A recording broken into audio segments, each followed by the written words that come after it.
when I was younger, I was very heavy-handed with harsh comments. I was very sarcastic, and it was not an attempt to shame or bully kids. It's just the only way I knew how to connect.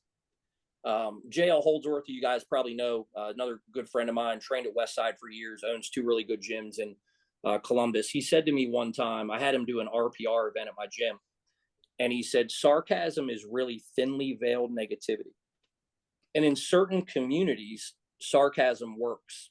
Okay. Like, especially high performance teams, it seems to work. But when you are dealing with kids, it doesn't always work. And I think a lot of the resistance I found with kids early on was because they didn't know how to take that. They felt kind of like I was picking on them or messing with them. And I, very biased in my coaching style, was like, well, that kid's just soft.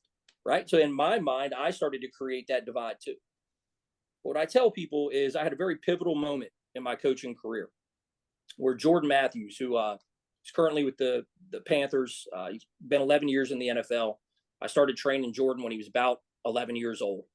I was brutal to that kid from 11 to 14. His freshman year of high school, he had a really good game. And after the game, I dapped him up and I hugged him. And he said, I love you, man.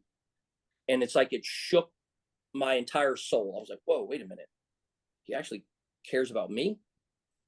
And sometime around, there's a book, and I'm forgetting the guy's name, but it's a coaching book. And I read that quote, nobody cares what you know until they know how much you care.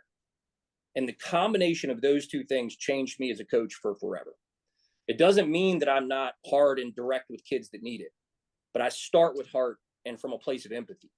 And if I can connect with that kid there, I'm going to have a much easier time influencing his behavior.